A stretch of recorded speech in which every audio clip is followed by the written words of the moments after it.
Salutations, c'est Sephi, un mec au pif comme ça, qui arrive sur YouTube et qui va vous présenter un petit jeu indé, Captain Todd. Voilà, Captain Todd sur Wii U, un jeu de ouf qui est, bon, c'est un jeu Wii U donc il passe un peu inaperçu, c'est pour ça que je vais vous le présenter parce que c'est un jeu avec une direction artistique de fou et un gameplay surtout de malade, et c'est pour ça que ça me tenait à cœur de vous faire une présentation assez charismatique et symbolique et qui ne veut absolument rien dire, on s'en branle. On va commencer déjà par vous présenter le personnage qui est Todd, qui l'a créé, d'où il vient, ce petit champignon bizarre, et on va voir ça tout de suite maintenant directement à présent. La première fois qu'on voit notre petit champignon Todd, c'est en 1985, lors de la sortie de Super Mario Bros sur NES, où il apparaît comme un champignon anthropomorphe. Alors anthropomorphe, c'est lolilol, hein, c'est juste un champignon de la forme humaine, et il ressemble à ça. Donc il est pas super sexy comparé à la version qu'on a aujourd'hui, où il est tout beau, tout mignon. Alors au Japon, il est appelé Kinopio, qui est un mélange entre Kinoko, qui veut dire champignon, et Pinocchio, qui veut dire petit garçon. Tout le monde aime les petits garçons, bien évidemment, on leur donne des bonbons. Mais Todd ne serait rien sans son superbe créateur Shigeru Miyamoto, qui décidait en fait de faire Todd un personnage simple, un design très simple, un petit champignon avec une tête ronde, mais qui reste mignon et apprécié, une sorte de mascotte de Mario. Cet homme sexy et ultra charismatique n'est autre que le créateur de la série Mario. Normal. On peut apporter des précisions sur le nom Todd. Pourquoi Todd?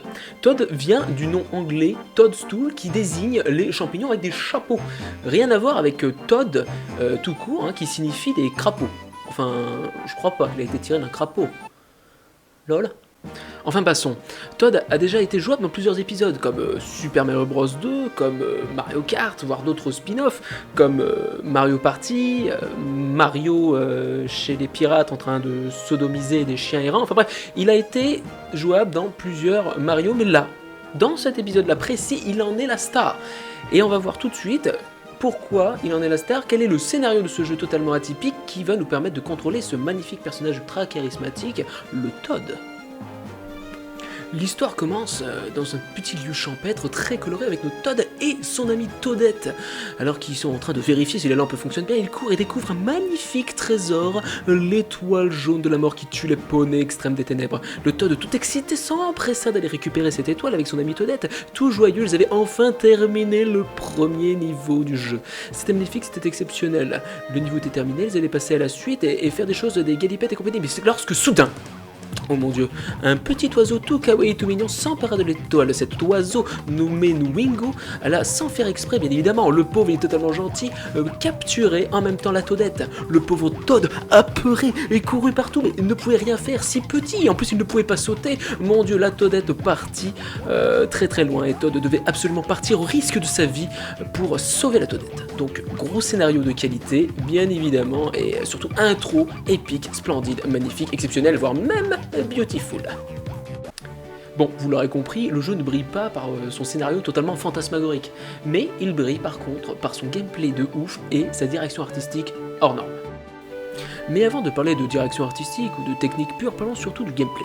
Déjà, le gameplay vient directement d'un mode de jeu, des aventures du Capitaine Todd qui était sur le jeu Super Mario 3D World, sorti en 2013 sur Wii U. Ils ont donc fait de ce mode un jeu à part entière. On pourrait penser de prime abord que ce jeu va être vite répétitif et saoulant, étant donné qu'il est tiré que d'un seul mode, mais grâce à un level design ultra réfléchi et un gameplay en béton armé, ce jeu est juste ultra addictif. Et puis merde quoi, on contrôle Todd. Mais sois pas jaloux, Luigi. Toi aussi, t'as eu ton jeu, avec des fantômes et tout et tout. Ouais, mais moi j'ai eu peur. Moi j'ai eu totalement peur, c'est trop flippant. Lui, il est sur une plage, tranquille, fait faire la mouche, il ramasse des étoiles, trop bien. Quoi? Dans ce mode de jeu, on doit parcourir des niveaux assez cubiques, avec une 3D isométrique, c'est-à-dire une caméra vue de dessus qu'on peut tourner tout autour, et le but est d'aller ramasser l'étoile ultime, la fameuse étoile qui nous permettra de terminer le niveau. Mais ce jeu est surtout un casse-tête ultra travaillé en termes de level design, car chaque recoin est caché par cet effet de caméra un peu éloigné. Il nous faut donc déplacer constamment la caméra pour voir l'envers du décor, les côtés, les dessous du décor, où des objets sont disséminés un peu partout. Effectivement, on devra ramasser 3 diamants magnifiques, extraordinaires, qui nous permettra de compléter les niveaux à 100% et qui permet d'augmenter la rejouabilité pour atteindre les 100% ultimes.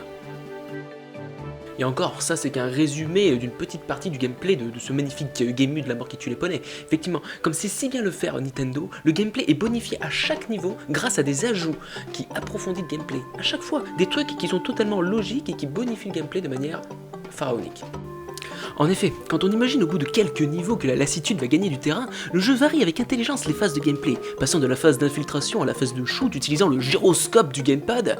Gamepad d'ailleurs très bien utilisé dans les phases d'énigmes où il faut toucher différentes plateformes pour les faire bouger, les faire avancer, toucher les ennemis pour les bloquer, voire même déplacer des plans entiers du niveau pour trouver moult et moult endroits cachés. Le micro est aussi utilisé pour souffler dedans comme un autiste, pour pouvoir soulever des plateformes et ainsi avancer dans les niveaux. Et pour finir, n'oublions pas l'utilisation de certains objets comme la pioche, capable de briser quelques roches afin de trouver des endroits inaccessibles auparavant pour pouvoir avancer de plus en plus dans le niveau. Et sans oublier les cerises qui ont la capacité de nous dédoubler en une multitude de Toad afin de résoudre des énigmes ludiques sans pour autant être d'une complexité extrême.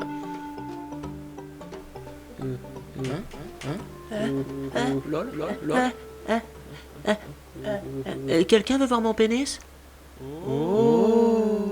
En plus de toutes ces possibilités de gameplay, il y a aussi les utilisations des clés. Effectivement, on prend une clé pour ouvrir une porte, ou l'utilisation d'objets du décor, comme des navets, pour totalement pulvériser des ennemis en phase d'infiltration.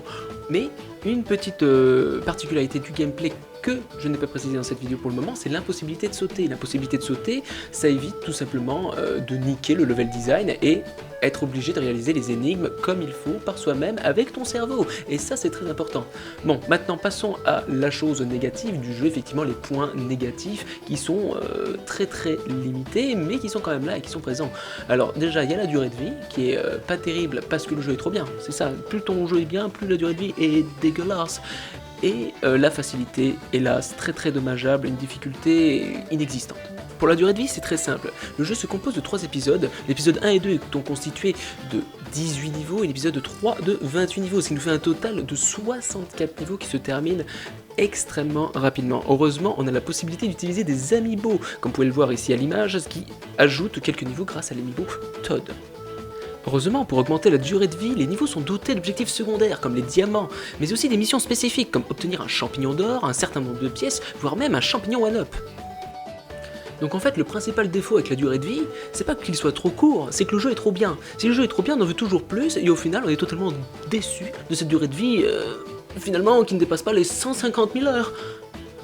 Et rajoutons à la durée de vie le fait qu'une fois le jeu terminé, un mode speedrun se débloque, ce qui rajoute encore de la rejouabilité au titre. Alors bon, niveau durée de vie, ok, maintenant, le niveau de la difficulté.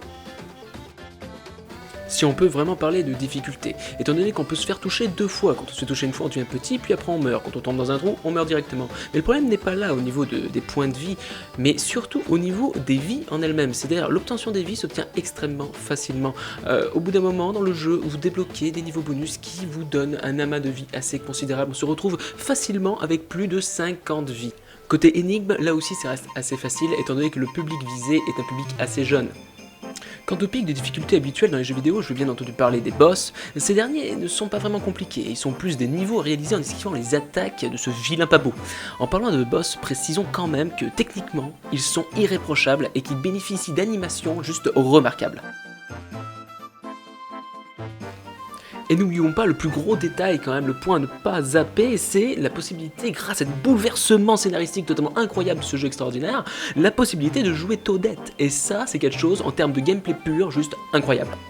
Bon, je pense que vous l'aurez compris, ce Captain Toad est juste un petit chef-d'œuvre à savourer en famille. Effectivement, c'est super agréable d'y jouer, je pense, avec un petit, lui donner des conseils sur les énigmes, étant donné que les énigmes ne sont pas extrêmement complexes. Il a des défauts, mais il a d'énormes qualités, et je pense que c'est ça qui fait tout le charme de ce jeu. Effectivement, une fois qu'on a terminé le jeu, on peut même faire des niveaux qui sont tirés de Super Mario World, le 3D World, excusez-moi de ce nom totalement fantasmagorique. Enfin bref, sur ce, on va arrêter cette vidéo totalement épique. En tout cas, n'hésitez pas à vous abonner, à mettre un super pouce de la mort qui veut dire que cette vidéo est bien et non pas l'inverse, hein, ça serait comme la déception pour moi. Et surtout à partager. Partagez cette vidéo de manière intersidérale. Enfin bref, arrêtons de dire des conneries, arrêtons l'auto-suçage. Et des bisous tout le monde, à une prochaine vidéo, j'espère, en tout cas sur cette sublime chaîne YouTube et ce superbe site de la mort qui tue les poneys. Les poneys.